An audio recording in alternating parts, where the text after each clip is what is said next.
Olá, eu sou Amanda Antunes e você está acompanhando o podcast A Itatiaia Além do Crime. Este é o último capítulo sobre um crime que mudou a vida de 5 famílias na região metropolitana de Belo Horizonte.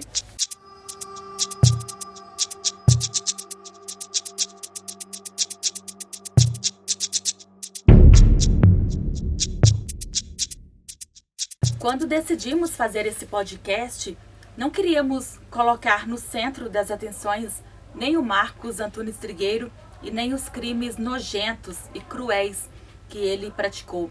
A nossa intenção era saber como as famílias das vítimas deste homem estão hoje, como elas têm lidado com a perda tão precoce dessas mulheres que saíram de casa para resolver um problema de trabalho ou estavam voltando para casa e simplesmente foram abordadas, foram cruelmente estupradas e assassinadas.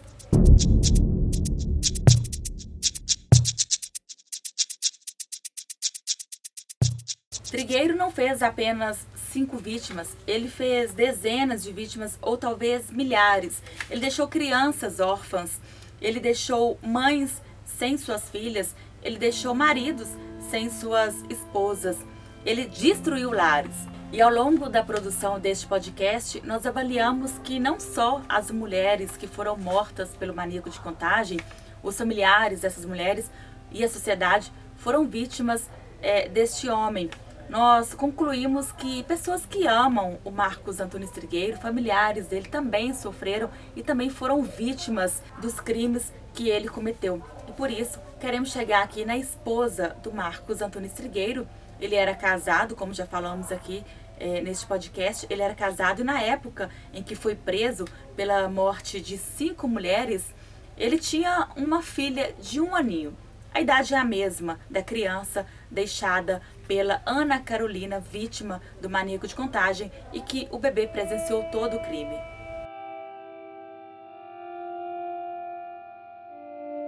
A esposa do Trigueiro, conforme apurado pela polícia, ela não tinha conhecimento de nenhum crime que o companheiro praticava.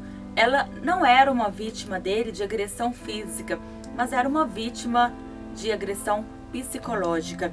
Em conversa com a Simone, que escreveu o livro Serial Killer, Maldade Indômita, este livro que investigou vários serial killers pelo mundo, e o Trigueiro foi um dos investigados. A Simone, ela contou que o Trigueiro, mesmo depois de preso, mesmo depois da polícia concluir que ele tinha matado, que ele tinha estuprado 5 mulheres, ele continuava casado.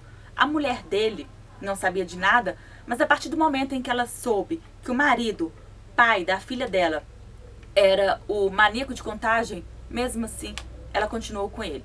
Ela continuou nas visitas, acompanhando e fazendo planos também para quando ele saísse do presídio. A nossa intenção era ouvir essa mulher, era saber por que uma pessoa continua casada com um serial killer, por que uma mulher continua casada com um homem que matou, estuprou 5 mulheres, que destruiu 5 famílias. E foi isso que eu fiz. Eu cheguei até a casa dela e assim que eu chamei, eu pedi para falar com a esposa do Trigueiro e de imediato ela já me respondeu dizendo que era ex-esposa. Ela me contou que no período da pandemia foi um período libertador, porque com as visitas que foram paralisadas no presídio, ela descobriu que era um relacionamento que só fazia mal a ela, que não tinha por que ela continuar com este homem. Nós atravessamos a rua, fomos conversar do outro lado para que ninguém escutasse. E o tempo inteiro ela me dizia que o que ela mais queria na vida era não ser a ex ou a companheira do maníaco. Era ter uma vida onde ninguém ligasse ela ao Marcos Antunes Trigueiro. Ela estava trabalhando em um salão de beleza que dentro da casa dela, é uma casa onde ela mora com a mãe. Do tempo todo ela me falava que queria mudar de vida, queria mudar de casa, que sofria muito preconceito até mesmo dentro de casa. Nossa conversa aconteceu por mais ou menos meia hora e apesar de ter visto essa mulher pela primeira vez, ela também não me conhecia, foi um encontro assim de empatia mesmo, porque foi perceptível, e isso até ela mesma acabou dizendo, que ela vivia num ciclo vicioso, num ciclo onde ela não conseguia se libertar. E o que me chamou muita atenção também, o momento que ela me disse que, até para finalizar, até para encerrar esse relacionamento, para ela era difícil, porque ela sempre seria a ex-mulher do maníaco de Contagem, a mãe da filha dela. Por sinal, a filha apareceu, ela chegou próxima a gente no momento que estávamos conversando, é uma adolescente. A mãe pediu para que ela desse licença e a mãe me contou que ela também, como filho da Ana Carolina, eles têm a mesma idade, ela também soube há pouco tempo que o pai era o maníaco de Contagem. A nossa conversa com essa mulher foi uma conversa, como eu já disse, de empatia, porque ela pede socorro o tempo inteiro. Ela tinha uma família que para ela era uma família segura, um homem que iria cuidar da família, o pai da filha dela, e de repente ela descobre que ele é um criminoso, um crime que desafiou a Polícia Civil de Minas Gerais, um crime que ficou nacionalmente conhecido.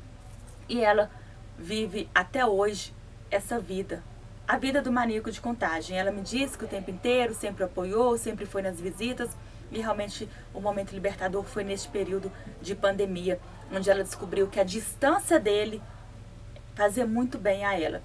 Ela me disse que eles estavam separados, não separados no papel ainda, mas que a vontade dela era de mudar de vida. Infelizmente, a nossa entrevista não aconteceu por questões de negociação, mas deixamos aqui neste trabalho a empatia que temos por essa mulher, que conversando com ela a gente viu que ela também era uma vítima dele, uma vítima de um ciclo de violência psicológica em que ela estava inserida e difícil até mesmo para sair, até porque, como ela mesma diz, dentro da casa dela tinha o preconceito por ela ser a mulher do maníaco de Contagem.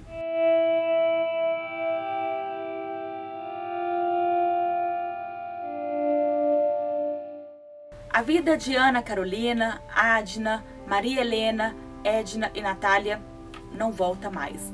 Porém, a morte dessas 5 mulheres mudou a vida de milhares de mulheres no país. Hoje o Brasil conta com o Banco Nacional de Perfis Genéticos. Desde 2012, uma lei de execução penal determinou que todos os indivíduos condenados por crimes de natureza grave contra pessoas, ou seja, crimes hediondos, eles tenham coletado amostras biológicas que em seguida é armazenada no Banco de Perfis Genéticos. Durante o processo de investigação, chegou-se ao agressor dessas mulheres, que era o Marcos Antunes Trigueiro, conhecido como maníaco de Contagem. E fazendo uma análise da vida pregressa do Trigueiro, descobriu-se que em 2008 ele já tinha sido condenado por um crime grave, de violência grave contra a pessoa.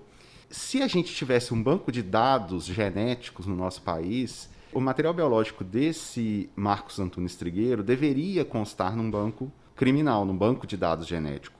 E se isso acontecesse, logo na primeira vítima, a gente já teria feito o cruzamento de dados do material encontrado na vítima com o material do agressor, e aí a gente conseguiria identificar a autoria desse crime. Consequentemente, as outras 4 mulheres não teriam sido agredidas e mortas.